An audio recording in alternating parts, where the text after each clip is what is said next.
Moves of the United States and its South Korean puppets. Every year about this time, the U.S. and South Korea hold joint military exercises. Every year, the North Koreans, who are still technically at war with the South, go on alert to show their disapproval. We'll be back in a moment. In the Persian Gulf, environmental officials say there was so much damage to the oil facilities in Kuwait, they have no idea where the latest slick is coming from, but it appears to be the biggest one yet. And the Pentagon showed pictures today of what all those oil fires mean.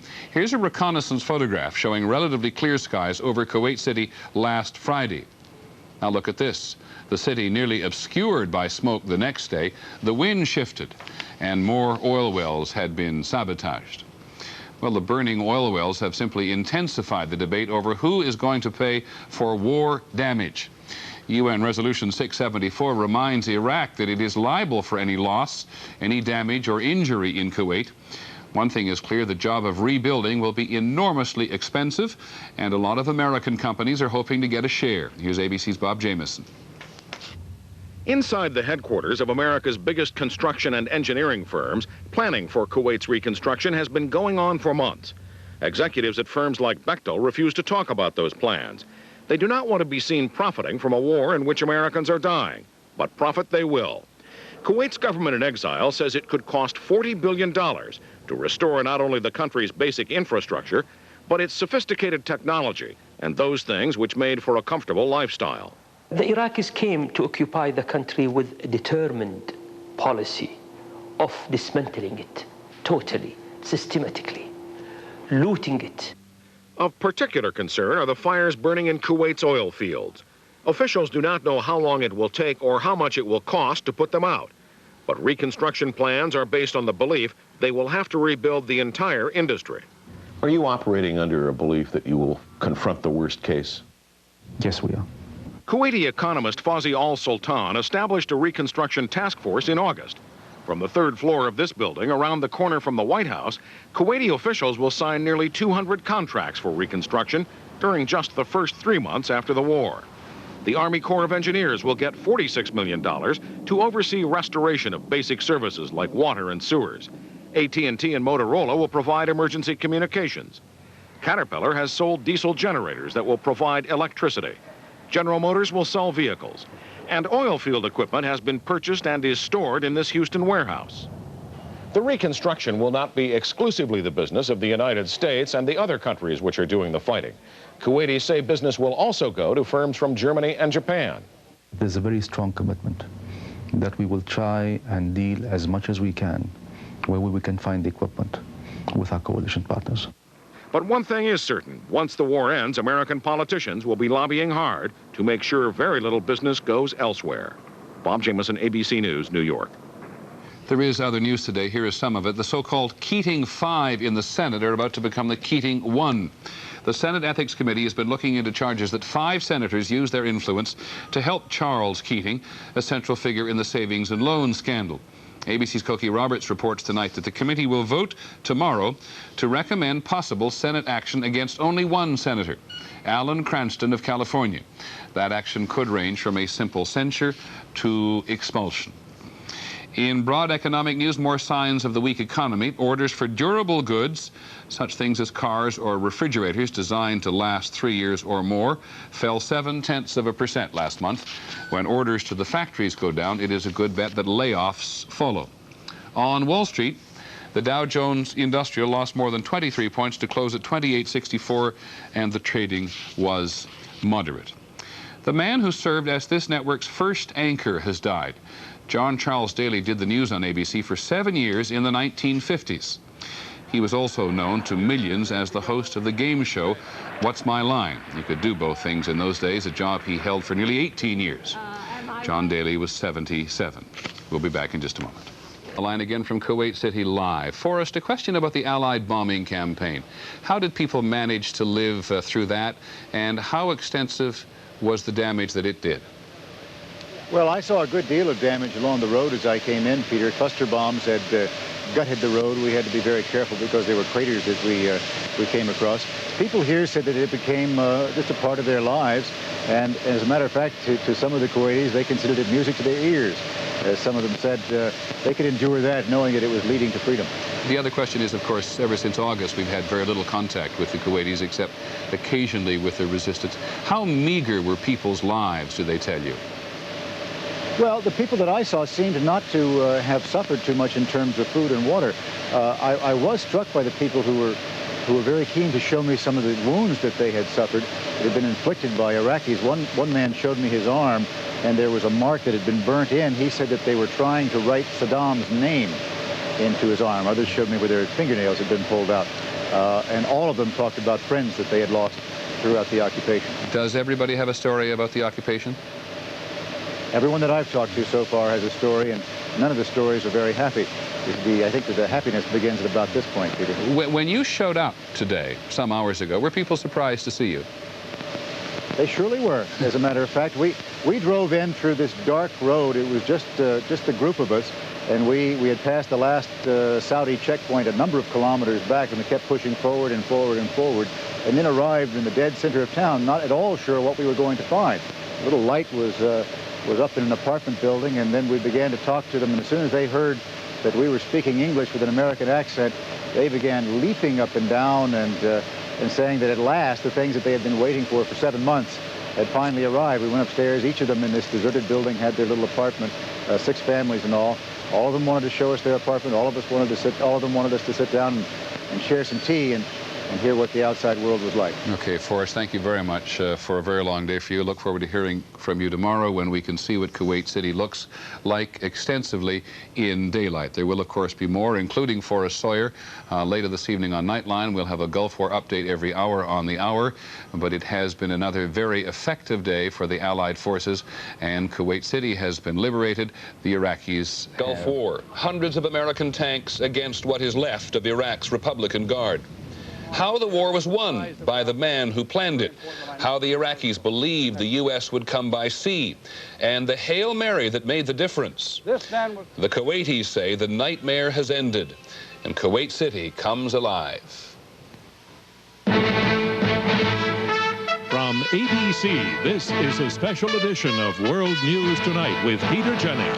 Good evening. The war in the Gulf is virtually over. President Bush is going to talk to the nation tonight at 9 o'clock Eastern Time. The commanding general, Norman Schwarzkopf, said today that the Allied forces have accomplished their mission.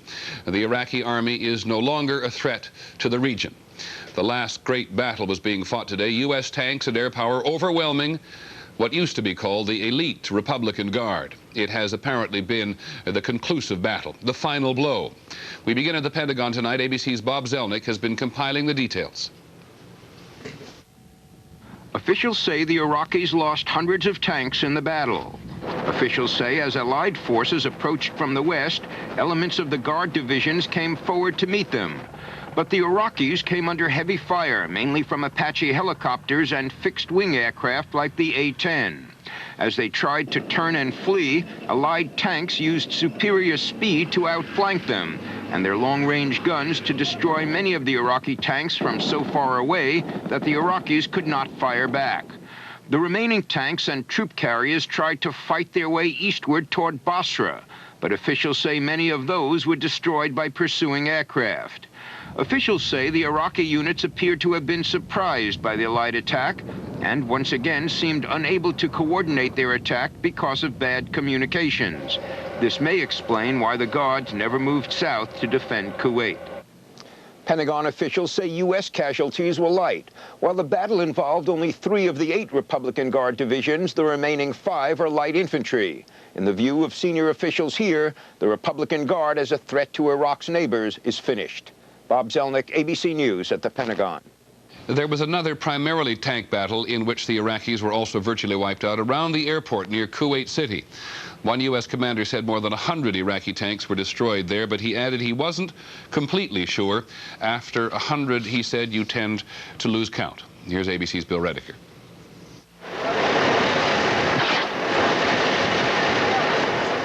Early this morning, troops of the 1st Marine Division fought to finish off the last Iraqi stronghold in Kuwait City, the international airport. By daybreak, it was over. Marines collected the spoils of war, weapons, ammunition, and an Iraqi helicopter.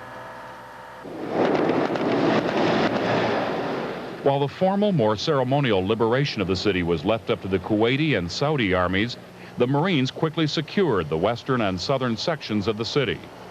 A combination of smoke from more than 500 oil well fires and bad weather actually helped the Marines. Visibility sometimes was less than 50 meters, and we surprised them. I think the speed with which we moved surprised them. American and British armored divisions also used the element of surprise to attack the Republican Guards in western Kuwait. The tank battle ended in the destruction of the southernmost Republican Guard division and the defeat of a division of Iraq's armored reserve. But there were Allied losses as well. This afternoon, an American A-10 tank killer accidentally attacked 2 British armored personnel carriers, killing 9 British soldiers. 4 others were killed by Iraqi fire. The company commander called his men together to talk about the loss. We took a knock yesterday. But you're all grown men. You're all soldiers. And we go on. I'm very proud of you last night. It didn't seem to affect what we did in the slightest. So thank you very much indeed. We go on, boys. Throughout the land campaign, American generals say they have benefited from low morale among Iraqi soldiers. My view is that their heart just wasn't in it. POWs have said this. Deserters told us this early on. We don't know why we're here. We don't know why we invaded Kuwait. Tell them not to worry. They're going to be all right. The military says it can no longer say with accuracy how many prisoners of war have been collected. Today, the estimate was more than 50,000. Poorly fed and poorly equipped, American officers said Iraqi soldiers had another problem. And the incoming was from their own artillery trying to stop them from deserting or surrendering. They're trying to shoot their own people. They were trying to shoot their own people. With the Iraqi army on the verge of collapse, American soldiers are already working on the next phase, clearing out pockets of resistance and searching buildings for booby traps and other explosives.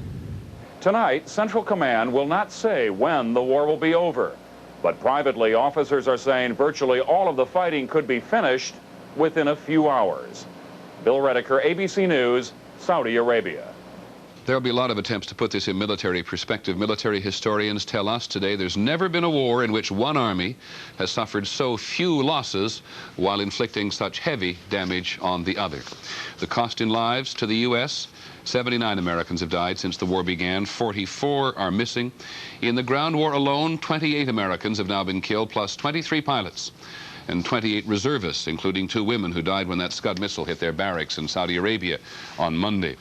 At his briefing today, General Schwarzkopf would not estimate how many Iraqis have died, but he said the number was, his words, large, very, very large. 29 Iraqi divisions have been destroyed or made ineffective. In a moment, General Schwarzkopf will explain how the war was fought and won, and the people of Kuwait celebrate their liberation.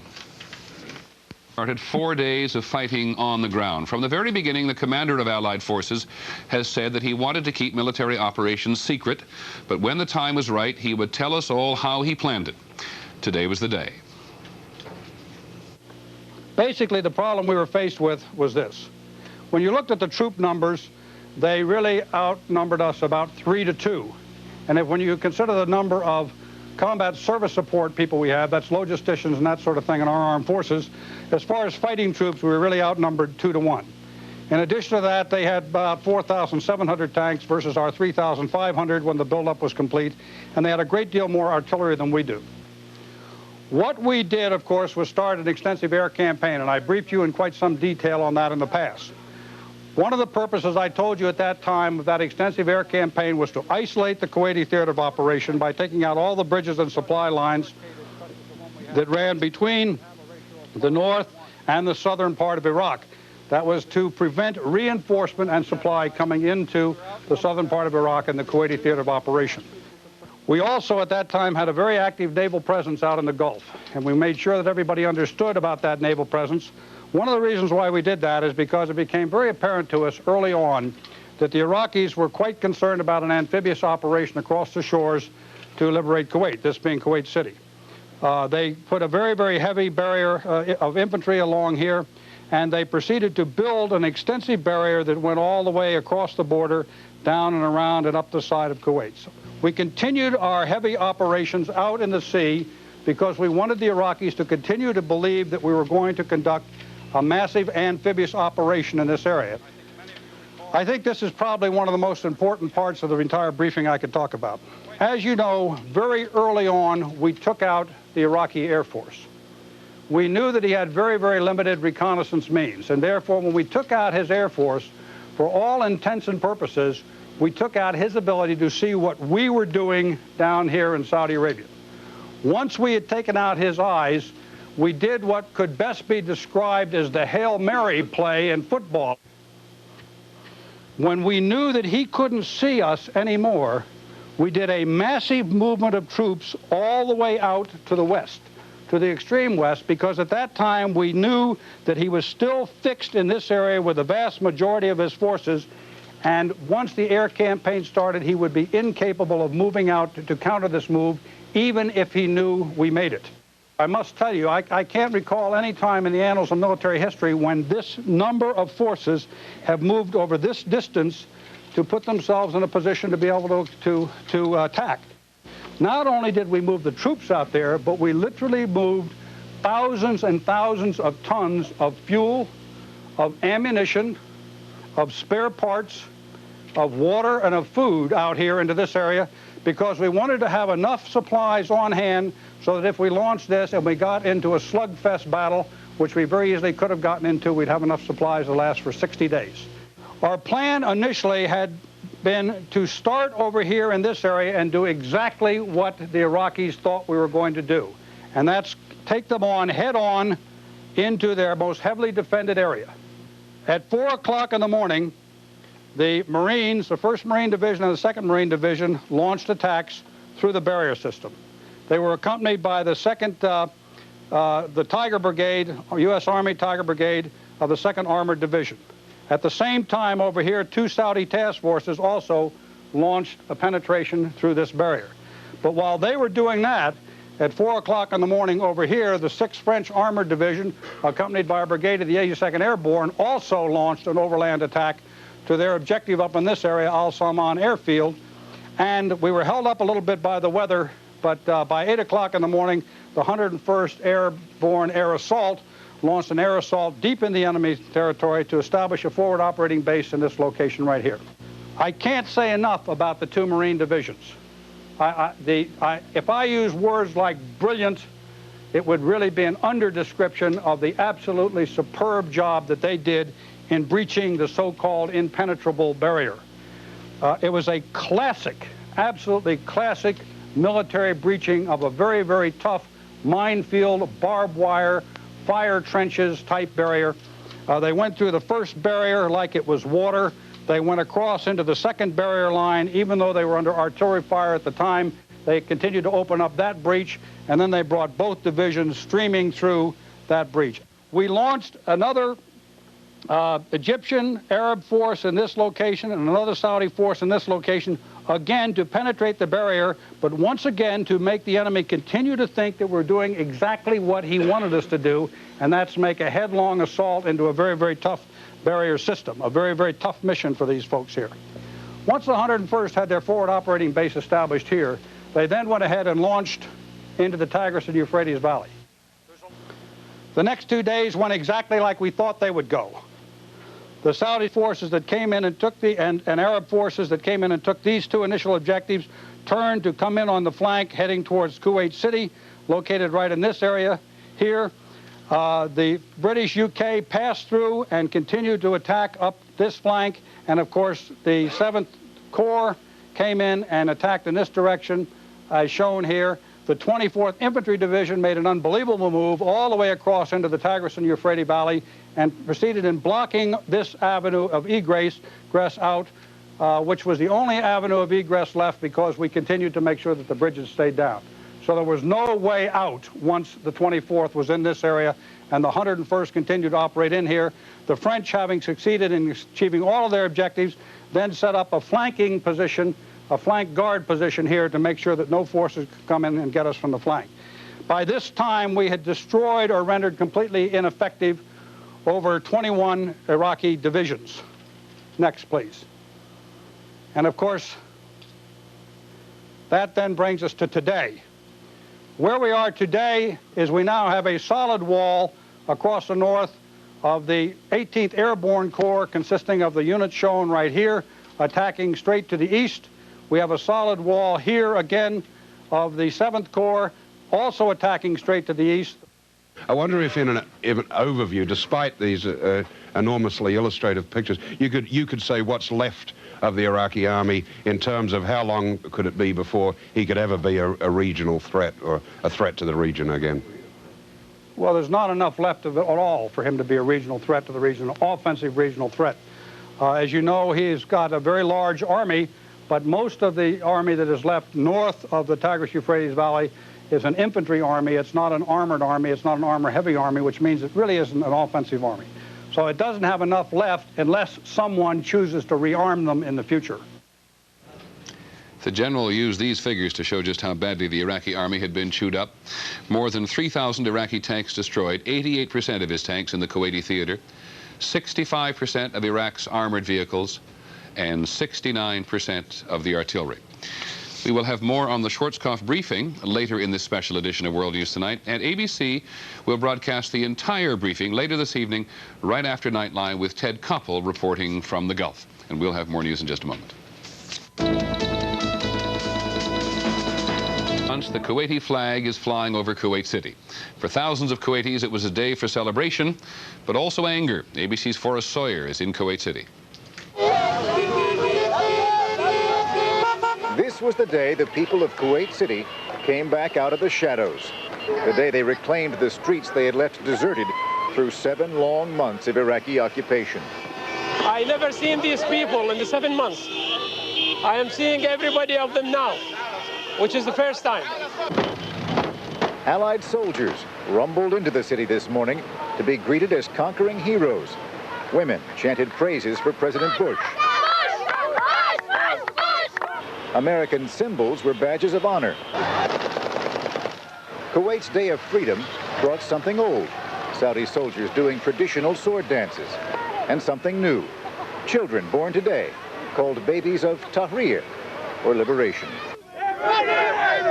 On the road to Kuwait City, U.S. Marines joined the celebration, while inside, at the U.S. Embassy, a Marine reconnaissance team went about the serious business of collecting more Iraqi prisoners of war, straggling into surrender, a sign there is still plenty of work and worry ahead.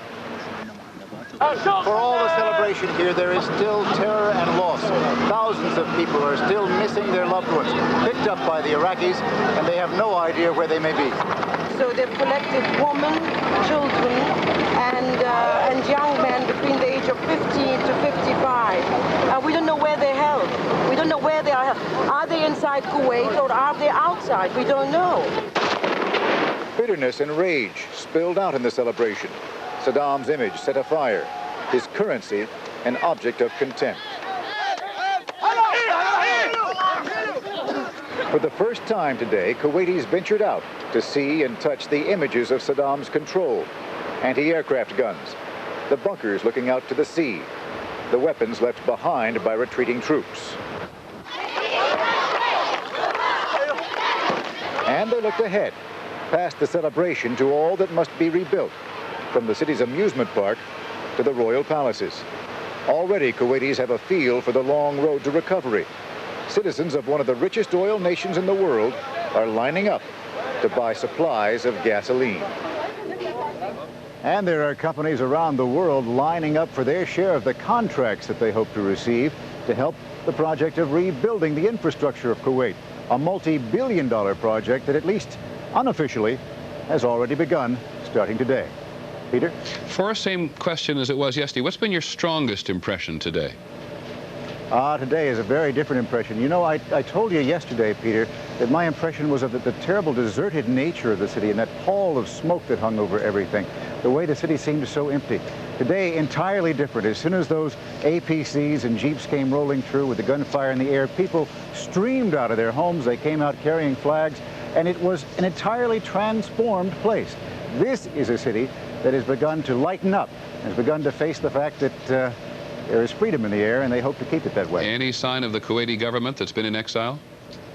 The Kuwaiti government has not yet arrived. In fact, I have seen some low-level government officials, and I think they are a bit frustrated that things are moving as slowly as they are. That is certainly true for a lot of the businessmen who stayed right here and did not leave this country when they were so terribly afraid. Okay, Forrest, thanks very much. Talk to you again tomorrow.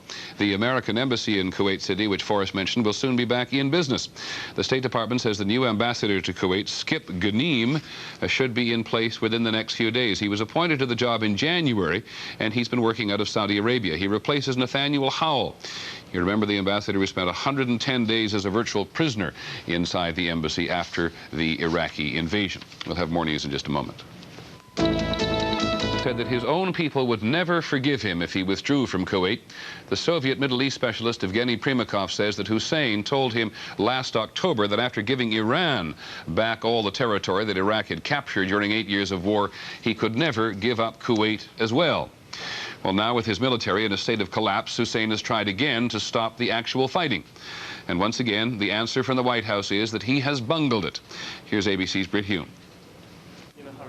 At the UN this morning, Iraq's ambassador said its troops were all out of Kuwait and the war should stop. Well, we believe it is the duty of the Security Council to issue a resolution declaring a ceasefire and an end to all hostilities, and with the understanding that Iraq had already undertaken to abide by all the resolutions. But at the White House, spokesman Fitzwater cited a cable to the UN from Iraqi Foreign Minister Tariq Aziz. In it, Iraq accepted some of the UN resolutions, but demanded the UN in return lift its trade sanctions. This is still a conditional offer, Fitzwater said, and it falls well short of what is necessary.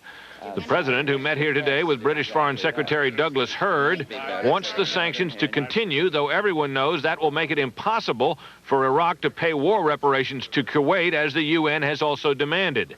Outside later, Hurd explained why. There are going to be a whole lot of matters which need to be settled after a ceasefire. And during that, I think, during that time, clearly sanctions will need to remain. That was echoed in more specific terms later by Secretary of State Baker. We will want to make certain, at least with respect to arms, that there's some sort of constraints upon rearmament and the shipment of arms into that country, and particularly weapons of mass destruction. Beyond an arms embargo, officials here say they expect to continue a general trade embargo as a lever to try to pry Saddam Hussein out of power. As one senior official here put it, quote, "We would like to do all we can to help the Iraqi people identify the root cause of their problem." Peter? Britt, there's been an almost desperate scene at the United Nations today with the Iraqi ambassador trying to get a ceasefire. The UN saying again what you've been saying, only when all the resolutions are accepted. And he says the U.S. keeps moving the goalposts back on him. True or not? Well, officials here would certainly deny that they're doing that, and unfortunately for the Iraqis, if they are indeed trying to stop this with a ceasefire, they keep coming up with these offers that have conditions in them, and whether they really mean them or not, they make it no problem at all for the administration to say no. Okay, Britt, thanks very much. Britt Hume of the White House. We'll have more news in just a moment. Going to speak to the nation at 9 o'clock Eastern time tonight. And when our special edition of World News Tonight continues on most of these stations, we'll hear more of General Schwarzkopf briefing on the war and also take a look at the question of a war crimes trial. Peter Jennings continues. What appears to be the last big battle of the war is virtually over, with hundreds of U.S. tanks in combat against the three most powerful divisions of the Republican Guard in southern Iraq. Pentagon sources say nearly all of the Iraqi tanks in those divisions have been destroyed. Earlier in the day, U.S. Marines forced the last Iraqi troops out of Kuwait City's airport, and U.S. and British armored divisions destroyed the last Republican Guard units in Kuwait itself. The streets of Kuwait City were filled with Kuwaitis for the first time since the Iraqis invaded in August. U.S. intelligence sources, though, say in the past few days thousands of young Kuwaiti men were either taken away from the city, either to be killed, reportedly, or maybe even used as hostages. Meanwhile, Iraq made another attempt to get a ceasefire, but the White House again says the fighting will not stop until Iraq accepts all 12 UN resolutions. The UN Security Council is asking Iraq for a clear statement of what it intends. It has all happened so much more quickly than anyone ever predicted. And today, the Commander-in-Chief, Norman Schwarzkopf, told us all how it had been done. They started out with over 4,000 tanks. As of today, we have over 3,000 confirmed destroyed, and I do mean destroyed or captured. And as a matter of fact, that number is low because you can add 700 to that as a result of the battle that's going on right now with the Republican Guard. So that number is very, very high, and we've almost completely destroyed the offensive capability of the Iraqi forces in the Kuwaiti theater of operation. The armored vehicle count is also very, very high, and of course you can see we're doing great damage to the artillery. The battle is still going on, and I suspect that these numbers will mount rather considerably. Yes, sir. It seems that you've done so much that the job is effectively done. Can I ask you, what do you think really needs more to be done? Because the forces are, his forces are, if not destroyed, certainly no longer capable of posing a threat to the region. They seem to want to go home. What more has to be done? If I'm to accomplish the mission that I was given, and that's to make sure that the Republican Guard is rendered incapable of conducting the type of heinous act that they've conducted so often in the past, what has to be done is these forces continue to attack across here and put the Republican Guard out of business. We're not in the business of killing them. We have PSYOPs aircraft up. We're telling them over and over again, all you got to do is get out of your tanks and move off, and you will not be killed. But they're continuing to fight, and as long as they continue to fight, we're going to continue to fight with them. Could I ask you two questions? First, did you think that this would turn out? I realize a great deal of strategy and planning went into it, but when it took place, did you think this would turn out to be such an easy cakewalk as it seems? And secondly, what are your impressions of Saddam Hussein as a military strategist?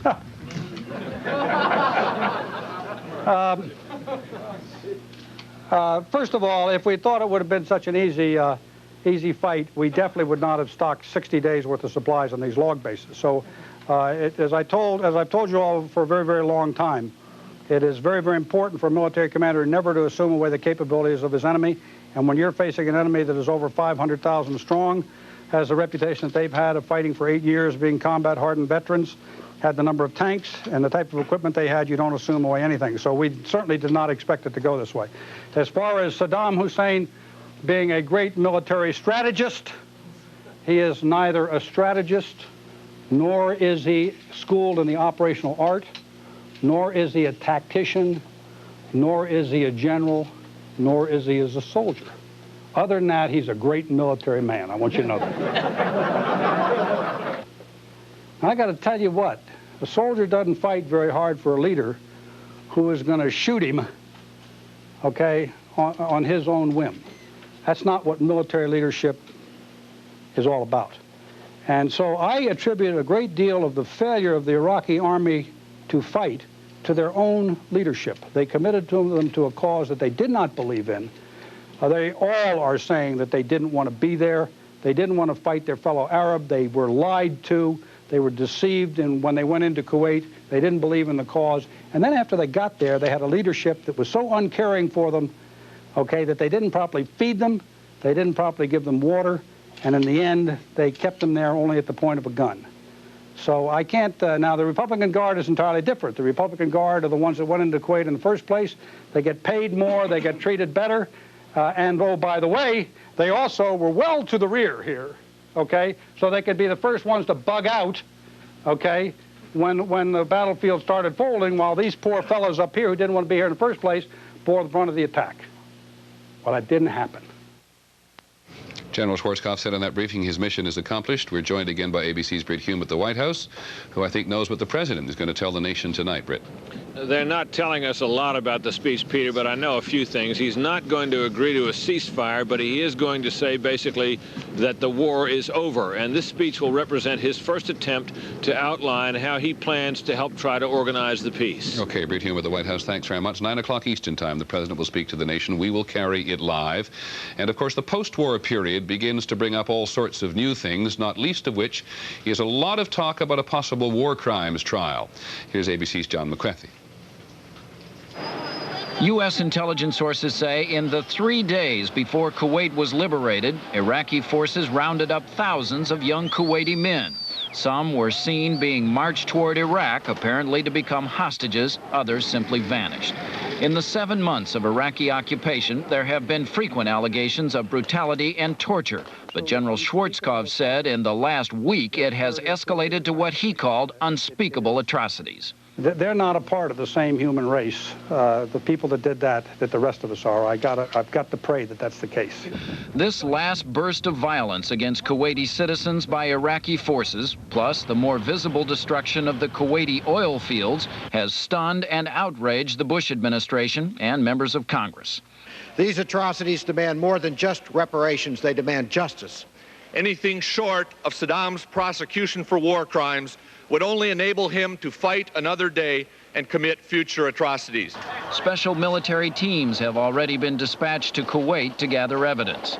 Though the Bush administration is exploring the possibility of a war crimes tribunal more vigorously now than they were even a week ago, officials say there are many potential problems. Perhaps the biggest problem is that Saddam Hussein himself and most of his top advisors, all of whom are in Baghdad, will probably never be apprehended. John McWethy, ABC News, the State Department. We've been talking about when the war will end. General Schwarzkopf says it's virtually over. The president will say much the same thing. There is a perception, at least among some diplomats at the United Nations, that Iraq has been trying desperately hard to surrender today, while the U.S. has been making it difficult. A little while ago, we spoke to the Saudi Arabian ambassador to the United States, Prince Bandar bin Sultan. He says it's Iraq, not the U.S., that is posing the difficulties. I just cannot understand why they want to prolong the agony and the suffering. All what they need to do, accept the United Nations resolutions totally unconditionally, and I think we'll be running. When do you think the sanctions should be lifted, Mr. Ambassador? That will depend on the discussion that people could have in the Security Council. Saddam Hussein's track and record is not encouraging, and we want to make sure that we all are comfortable with his intentions, Peter. Do you believe, sir, there should be war crimes trials? I believe there is reason to think so based on everything I heard that the Iraqis have done in Kuwait, yes. You have your finger on an awful lot of military intelligence. Do you think Saddam Hussein is going to be overthrown in the near future? Peter, I think the judge on that will be the Iraqi people. However, he definitely has caused so much misery and disasters, unnecessary for his people. So I'm confident the Iraqi people and the Iraqi army will know what to do at the right time. And the Iraqi army, so that's what you really mean, that the Iraqi army can overthrow him even if the people can't, right? Well, I think it will help. Thank you, sir. Yes, sir. Kuwait radio made it clear today what many Kuwaitis would like to see what happens next, the overthrow and the death of Saddam Hussein. To restore the security of the region, the radio said it is necessary to sever the head of the snake and remove all the poison. In a moment, the people of Baghdad, they too are wondering when it will end and how. Medics are caring for thousands of wounded Iraqi soldiers. We'll have a report on doctors in the reserve who wonder what will be left for them to come home to.